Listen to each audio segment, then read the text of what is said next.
من الشیطان الرجیم بسم اللہ الرحمن الرحیم صلی اللہ علیہ حبیبہ سیدنا محمد وآلہ وصحبہ وبارک وسلم۔ یا اللہ اپنے صفت نور اور صفت علیم سے مدد فرما تاکہ عرض کر سکوں۔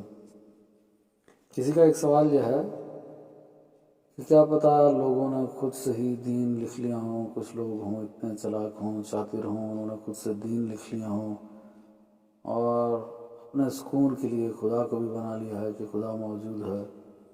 مختلف ضرورتیں ہیں جس کی وجہ سے بندہ یہ سوچتا ہے کہ خدا ہے، کوئی تو ہو بڑا جو میری ضرورتیں پوری کر رہا ہو، بس یہ سکون کے لیے ہے۔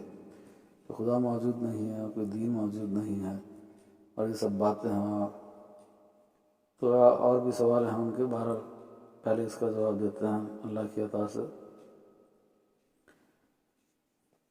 سب سے پہلی بات یہ ہے کہ یہ کائنات میں نے تو پیدا نہیں کی ہے، آپ نے پیدا کی ہے۔ یہ بتا دیں اگر آپ نے پیدا کی ہے یا کوئی اور ایسا ہے جو یہ دعویٰ کر رہا ہے کہ اس نے کائنات پیدا کی ہے۔ کون ہے جس نے اس کائنات کو پیدا کیا ہے؟ وہی تو خدا ہے۔ اب دیکھیں، غور کریں، ایک آرٹیفیشل چیزیں ہیں، ایک نیچرل چیزیں ہیں۔ یہ کرسی کو دیکھ کے لگے گا یہ آرٹیفیشل چیز ہے، کسی انسان نے بنائی ہے۔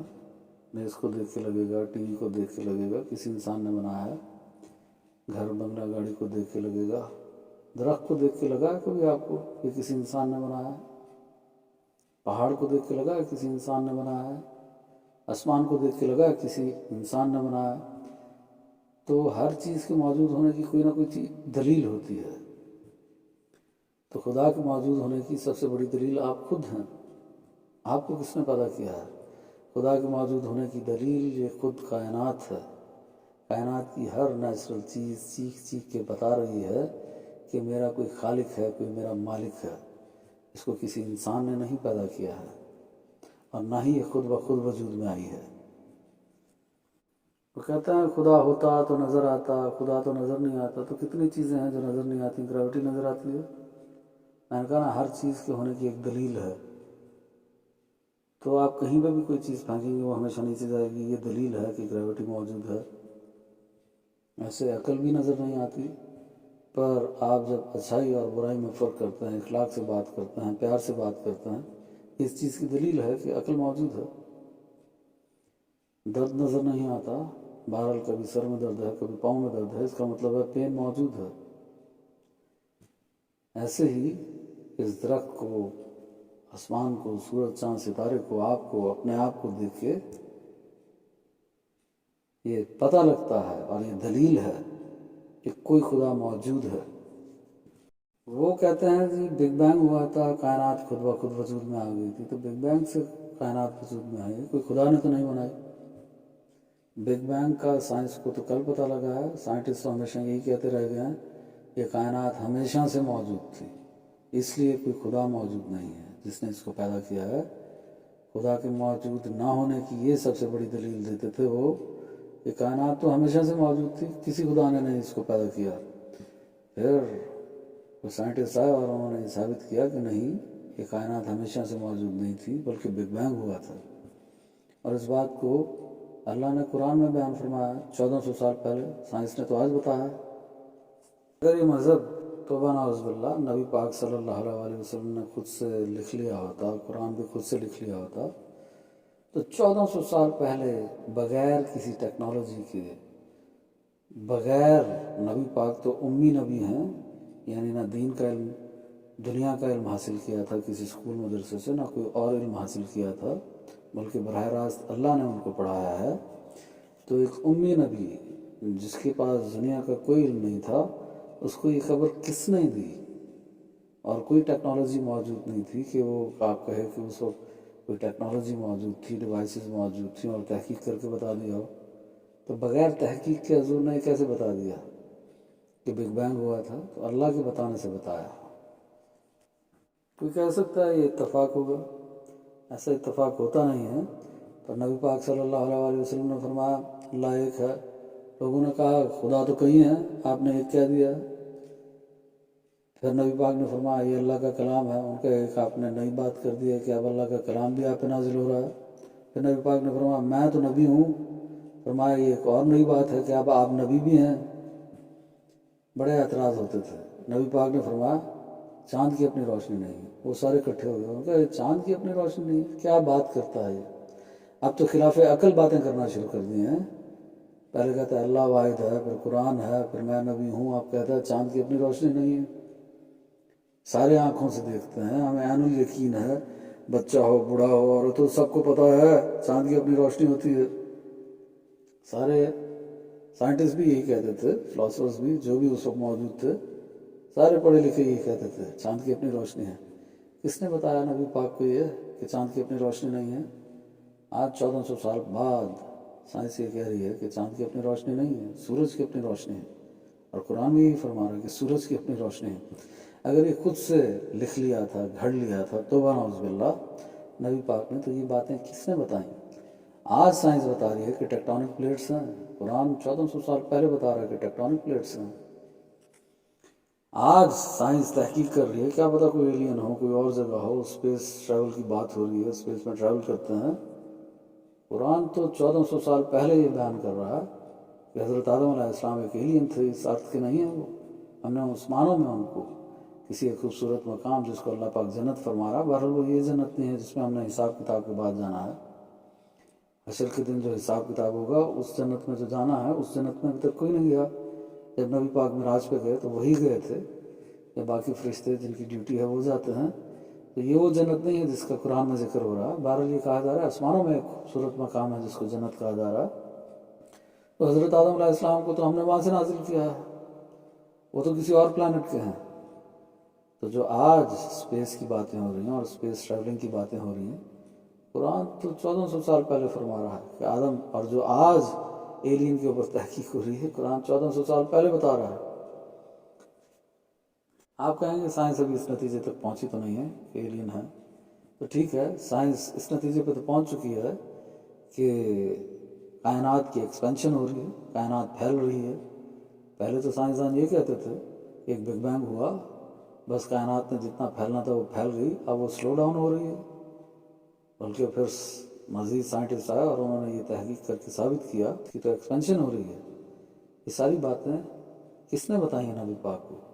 اور وہ ایسی باتیں ہیں جو سائنس کے نزدیک اب لا ہیں, فیکٹ ہیں, جو بدل نہیں سکتی, کوئی تھیوری نہیں ہے. یہ سب باتیں محض اتفاق ہیں. کوئی انسان جو کسی اسکول اور مدرسے سے نہ پڑھا ہو اور امی ہو, وہ ایسی باتیں کیسے بیان کر سکتا ہے اور خود سے لکھ سکتا ہے؟ کس نے بتائی ہوں گی یہ باتیں؟ اللہ نے بتائی ہیں. اور یہ دلیل ہے اللہ کے ہونے کی, واحد خدا ہونے کی, کہ وہی ایک سچا خدا ہے جو کائنات کو پیدا کرنے والا ہے, تبھی تو کائنات سے واقف ہے. اور یہ دلیل ہے قرآن کے حق ہونے کی, یہ دلیل ہے نبی پاک کے حق ہونے کی. اس نے بتایا نبی پاک صلی اللہ علیہ وسلم کو یہ کہ ایولیوشن ہوا ہے. آج 1400 سال بعد سائنس کہتی ہے ایولیوشن لا ہے, فیکٹ ہے, تھیوری نہیں ہے, ایولیوشن ہوا ہے. نبی پاک کو کس نے بتایا ہے؟ اللہ نے. قرآن میں 6000 سے زیادہ آیات ہیں, جس میں قرآن ویسے ہدایت کی کتاب ہے, سائنس کی کتاب نہیں ہے. بہرحال 6000 سے زیادہ آیات ہیں, جس میں سے 1000 آیات کا تعلق قرآن سے ہے, سائنس سے ہے. تو وہ ابھی تو آپ ان میں سے چند چیزیں ہیں, آپ اس نتیجے پہ پہنچے ہیں کہ یہ قرآن نے 1400 سال پہلے بیان کر دیا. ابھی تو سائنس نے مزید تحقیق کرنی ہے, اور جھوٹے مذہب جتنے ہیں, باطل مذہب جتنے ہیں, ان کو تکلیف ہوتی رہے سائنس سے, ہمیں کوئی تکلیف نہیں ہے. میں تو دعا کرتا ہوں مزید سائنس میں ترقی ہو, سائنٹسٹ ترقی کریں, تاکہ قرآن مزید سچا ثابت ہو. جھوٹے مذہب کو ڈر ہوگا کہ رام, بھگوان, کرشنا, یہ ساروں کو لوگ ماننا بند کر دیں گے, گو ماتا کو لوگ ماننا بند کر دیں گے. ہمیں کوئی خوف نہیں ہے مسلمانوں کو. سائنس ترقی کرے, سائنٹسٹ ترقی کریں, جتنا وہ ترقی کریں گے اتنا قرآن زیادہ سچا ثابت ہوتا چلا جائے گا. کیونکہ آج تک جو قرآن فرماتا آ رہا ہے, سائنس 1400 سال بعد اسی نتیجے پہ پہنچ رہی ہے. اور اتفاق ایک بار ہو سکتا ہے, 2 بار ہو سکتا ہے, کئی بار نہیں ہو سکتا.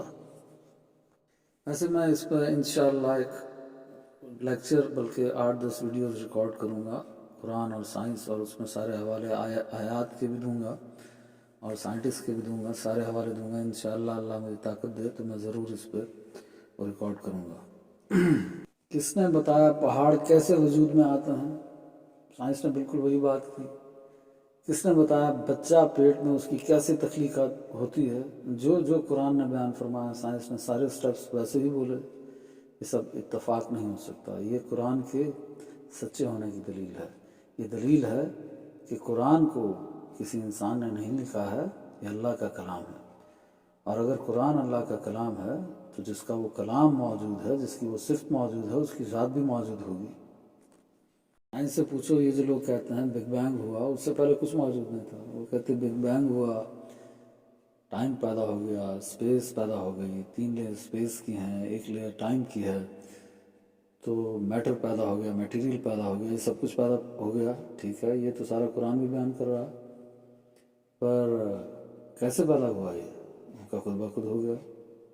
ہم کہتے ہیں قرآن کے اور سائنس کے بگ بینگ میں، یعنی سائنٹسٹ کے بگ بینگ میں یہ فرق ہے کہ اللہ کے حکم سے وجود میں آیا. ان سے پوچھیں اس سے پہلے کیا موجود تھا؟ ان کا کچھ موجود نہیں تھا. تو ایک سمپل سی بات ہے فزکس کے حوالے سے اور میتھ کے حوالے سے کہ اگر کچھ موجود نہ ہو تو نتھنگ ملٹیپلائی بائی نتھنگ جواب کیا آئے گا؟ نتھنگ.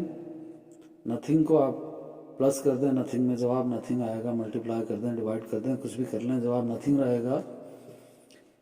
تو نتھنگ سے ایوری تھنگ کیسے پیدا ہو گئی؟ مطلب اللہ کی ذات و صفات پہلے موجود تھی. اور بلکہ اللہ کی صرف ذات و صفات موجود نہیں تھی. قرآن پڑھیں اور حدیث پڑھیں اور غور و فکر کریں تو پتہ لگتا ہے کہ لوح بھی موجود تھی، قلم بھی موجود تھا، نبی پاک بھی موجود تھے، تمام انبیاء کی ارواح موجود تھیں، روحیں موجود تھیں، تمام فرشتے موجود تھے، انسانوں کی روحیں موجود تھیں، یہاں تک کہ آپ کی روح بھی موجود تھی بگ بینگ سے پہلے. بگ بینگ تو کل کی بات ہے، 13 ارب سال پہلے ہوا ہے. 4.5 ارب سال پہلے یہ دنیا وجود میں آئی ہے. یہ تو بہت بعد کی باتیں ہیں.